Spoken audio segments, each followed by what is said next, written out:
ओम शांति। आज है 30 दिसंबर, शिव बाबा की साकार मुरली। आज मीठे बाबा कहते हैं, मीठे बच्चे, आत्मा रूपी बैटरी को ज्ञान और योग से भरपूर कर सतु प्रधान बनाना है, पानी के स्नान से नहीं। प्रश्न: इस समय सभी मनुष्य आत्माओं को भटकाने वाला कौन है? वह भटकता क्यों है? उत्तर: सभी को भटकाने वाला है रावण, क्योंकि वह खुद भी भटकता है। उसे अपना कोई घर नहीं। रावण को कोई बाबा नहीं कहेंगे। बाप तो परम धाम घर से आता है अपने बच्चों को ठिकाना देने। अभी तुम्हें घर का पता चल गया, इसलिए तुम भटकते नहीं हो। तुम कहते हो, हम बाप से पहले पहले जुदा हुए, अब फिर पहले पहले घर जाएंगे। ओम शांति। मीठे मीठे बच्चे यहाँ बैठकर समझते हैं, इनमें जो शिव बाबा आए हैं कैसे भी करके हमको साथ घर जरूर ले जाएंगे। वह आत्माओं का घर है ना, तो बच्चों को जरूर खुशी होती होगी। बेहद का बाप आकर के हमको गुलगुल बनाते हैं, कोई कपड़ा आदि नहीं पहनाते। इसको कहा जाता है योग बल, याद का बल। जितना टीचर का मर्तबा, उतना और बच्चों को भी मर्तबा दिलाते हैं। पढ़ाई से स्टूडेंट जानते हैं कि हम ये बनेंगे। तुम भी समझते हो, हमारा बाबा टीचर भी है, सतगुरु भी है। यह है नई बात। हमारा बाबा टीचर है, उनको हम याद करते हैं, हमको टीच कर ये बना रहे हैं। हमारा बेहद का बाबा आया हुआ है हमको वापस घर ले जाने। रावण का कोई घर नहीं होता, घर राम का होता है। शिव बाबा कहाँ रहते हैं? बाबा पूछ रहे हैं। तुम झट कहोगे परम धाम में। रावण को तो बाबा नहीं कहेंगे। रावण कहाँ रहते हैं पता नहीं। ऐसे नहीं कहेंगे कि रावण परम धाम में रहते हैं, नहीं। उनका जैसे कि ठिकाना ही नहीं, भटकता रहता है, तुमको भी भटकाता है। तुम रावण को याद करते हो क्या? नहीं। कितना तुम भटकाते हैं। तुमको भटकाते हैं। शास्त्र पढ़ो, भक्ति करो, ये करो। बाप कहते हैं इसको कहा जाता है भक्ति मार्ग, रावण राज्य। गांधी भी कहते थे राम राज्य चाहिए, है ना। इस रथ में हमारा शिव बाबा आया हुआ है, बड़ा बाबा है ना।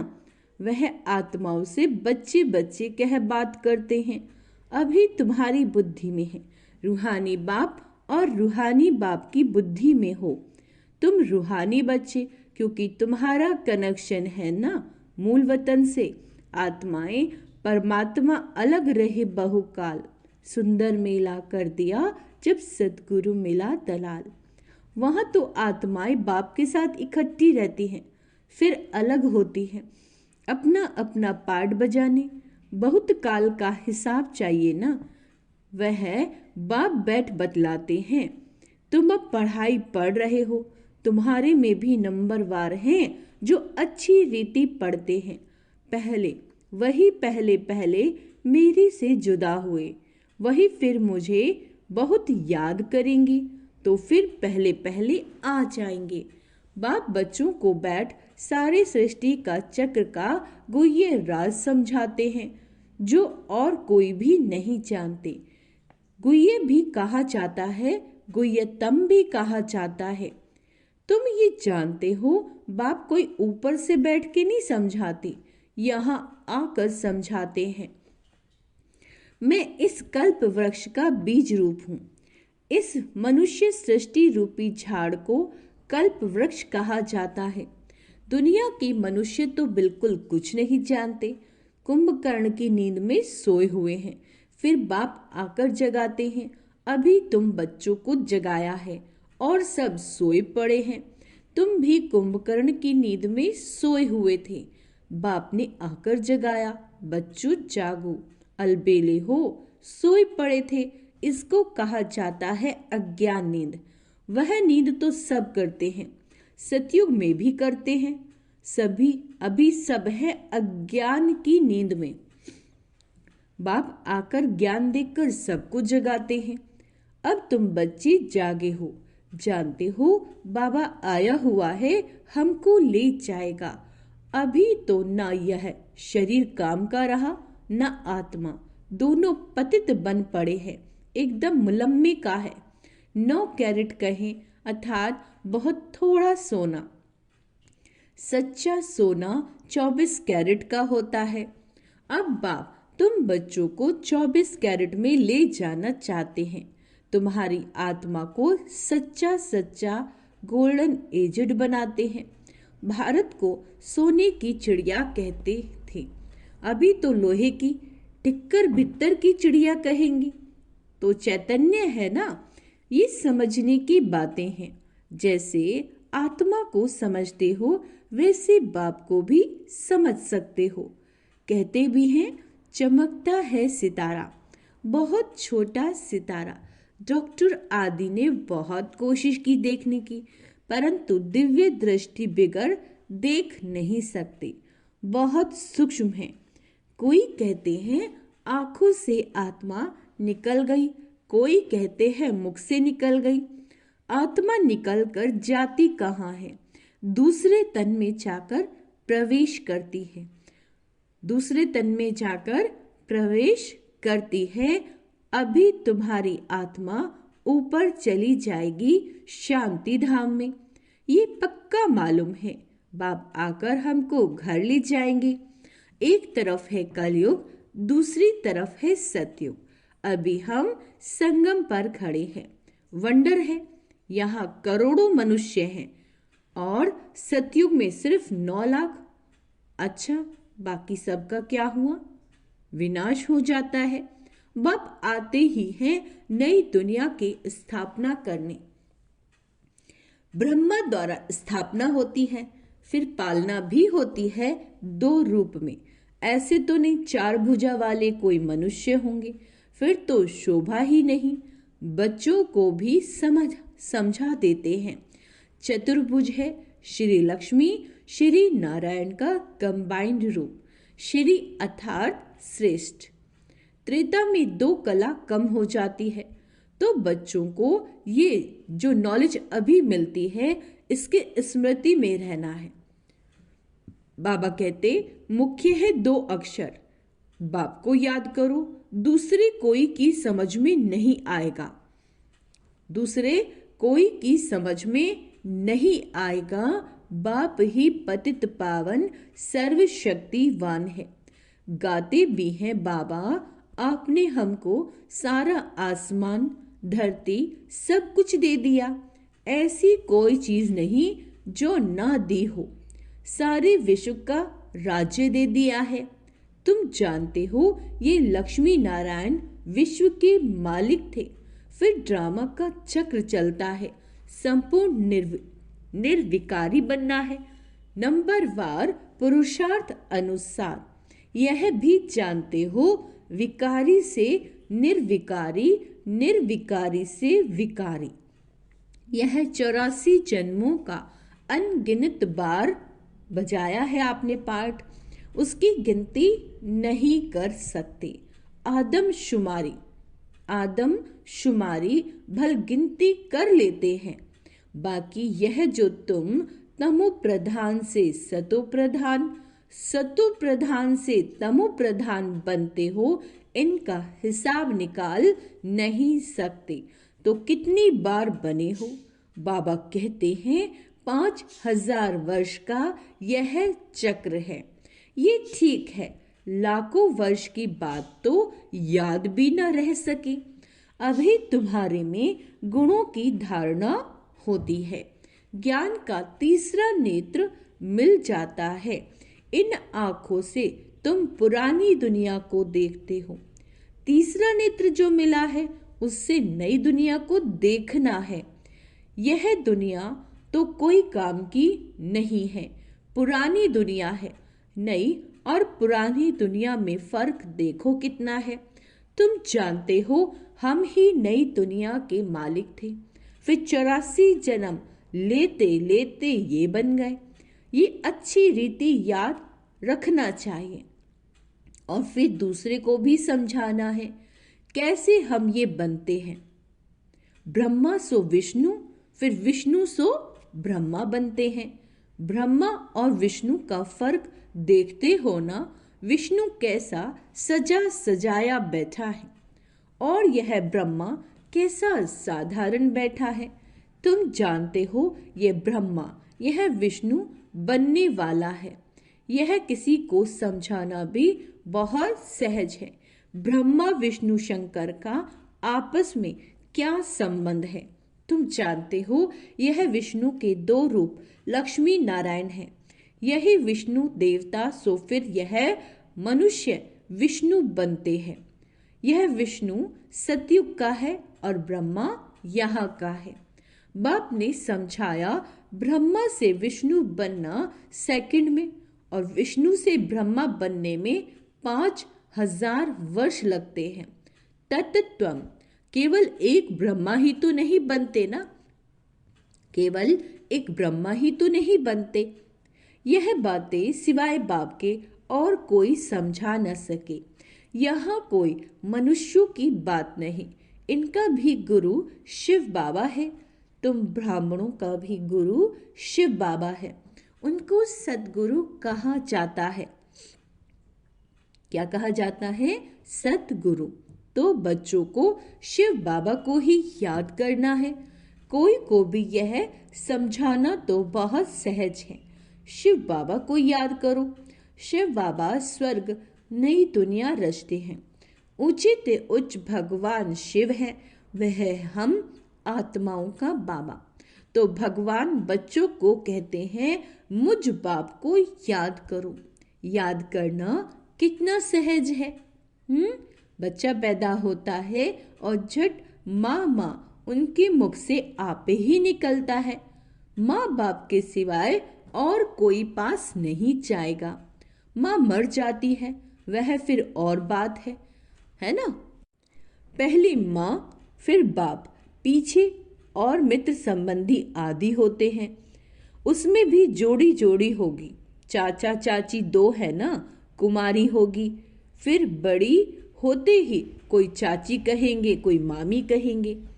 अभी तुमको बाप समझाते हैं तुम सब भाई भाई हो बस, और सब संबंध कैंसिल होते हैं। भाई भाई समझेंगे तो एक बाप को याद करेंगे। बाप भी कहते हैं बच्चों मुझ एक बाप को याद करो। कितना बड़ा बेहद का बाप है। वह बड़ा बाबा तुमको बेहद का वर्षा देने आए हैं। घड़ी घड़ी कहते हैं मन मना भव, अपने को आत्मा समझ मुझको याद करो। ये बात भूलो मत। देह अभिमान में आने से ही भूल जाते हैं। पहले पहले तो अपने को आत्मा समझना है। हम आत्मा सालीग्राम है और एक बाप को ही याद करना है। बाप ने समझाया है मैं पतित पावन हूँ। मुझे याद करने से तुम्हारी बैटरी जो खाली हो गई है वह भरपूर हो जाएगी।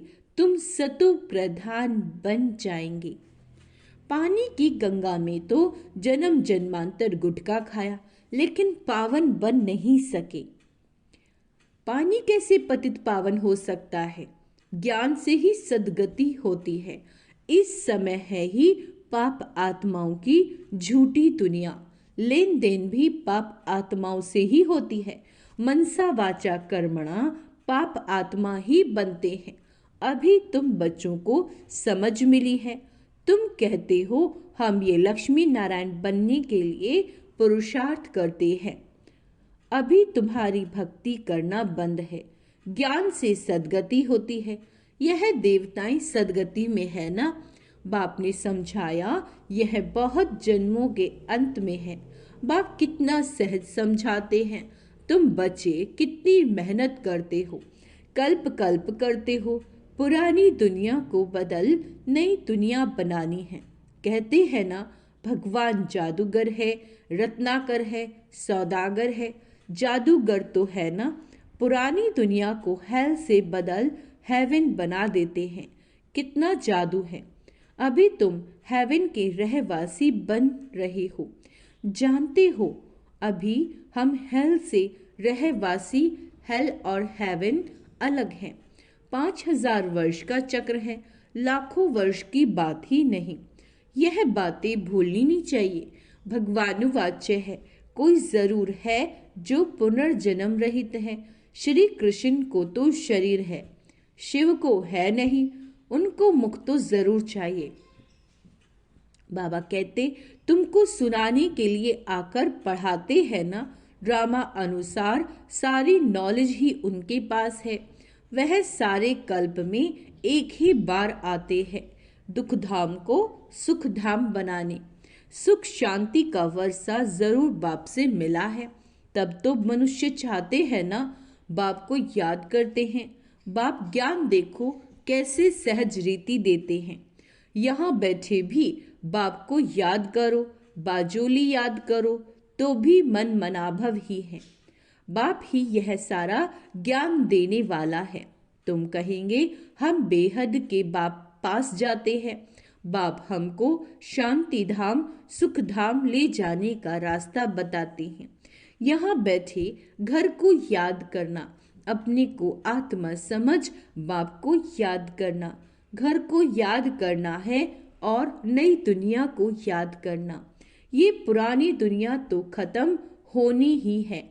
आगे चलकर तुम बैकुंठ को भी बहुत याद करोगे।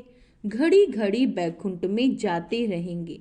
शुरू में बच्चियां घड़ी घड़ी आपस में बैठ बैकुंठ में चली जाती थी। ये देखकर बड़े बड़े घर वाले अपने बच्चों को भेज देते थे। नाम ही रखा था ओम निवास।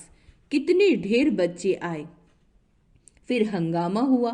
बच्चों को पढ़ाते थे, आपे ही ध्यान में चले जाते थे।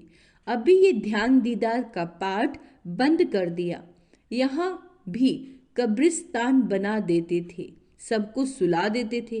कहते थे अब शिव बाबा को याद करो, ध्यान में चले जाते थे। अब तुम बच्चों को जादूगर कहो, हैं? बच्चे भी जादूगर हो। किसी को भी देखेंगे वह झट ध्यान में चले जाएंगे।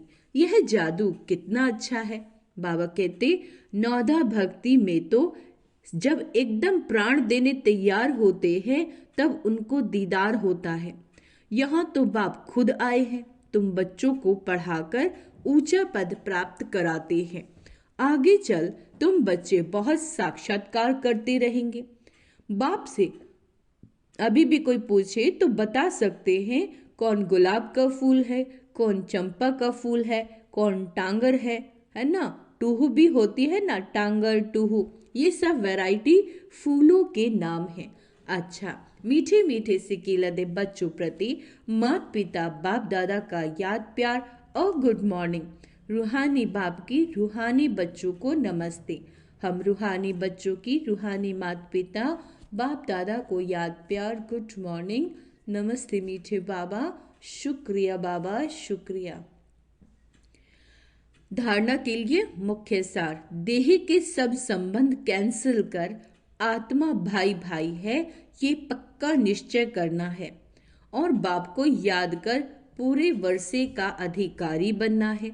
जब पाप आत्माओं से लेन देन नहीं, अब पाप आत्माओं से लेन देन नहीं करनी। अज्ञान नींद से सबको जगाना है। शांति धाम सुख धाम जाने का रास्ता बताना है। वरदान, मन बुद्धि की एकाग्रता द्वारा, मन और बुद्धि की एकाग्रता द्वारा सर्व सिद्धियां प्राप्त करने वाले सदा समर्थ आत्मा भव। सर्व सिद्धियों को प्राप्त करने के लिए एकाग्रता की शक्ति को बढ़ाओ। यह एकाग्रता की शक्ति सहज निर्विघ्न बना देती है। मेहनत करने की आवश्यकता नहीं रहती। एक बाप दूसरा न कोई, इसका सहज अनुभव होता है। सहज एक रस स्थिति बन जाती है। सर्व के प्रति कल्याण की वृत्ति, भाई भाई की दृष्टि रहती है। लेकिन एकाग्र होने के लिए इतना समर्थ बनो जो मन बुद्धि सदा आपके ऑर्डर अनुसार चले, स्वप्न में भी सेकंड मात्र भी हलचल ना हो। सपने में भी सेकंड के लिए भी हलचल ना हो। स्लोगन है, कमल पुष्प के समान न्यारे रहो। कमल पुष्प के समान न्यारे रहो तो प्रभु के प्यार के पात्र बन जाएंगे। अव्यक्त इशारे। तपस्या का अर्थ ही है संतुष्टता। पर्सनालिटी नयन, चैन में, चेहरे में, चलन में दिखाई दे। जो संतुष्टता की पर्सनालिटी है वो आपके नयन, चैन में और चेहरे में और चलन में दिखाई दे। संतुष्ट मणि अर्थात बेदाग मणि। संतुष्ट आत्मा सदा प्रसन्नचित स्वयं को भी अनुभव करेगी और दूसरे भी प्रसन्न होंगे। तो यथार्थ अनुभव द्वारा संतुष्ट आत्मा बनो। अच्छा, ओम शांति। तो आज का स्वमान अभ्यास करेंगे। मैं न्यारी आत्मा हूँ, कमल पुष्प समान न्यारी आत्मा हूँ, मैं संतुष्ट मणि हूँ, मैं समर्थ आत्मा हूँ। ओम शांति।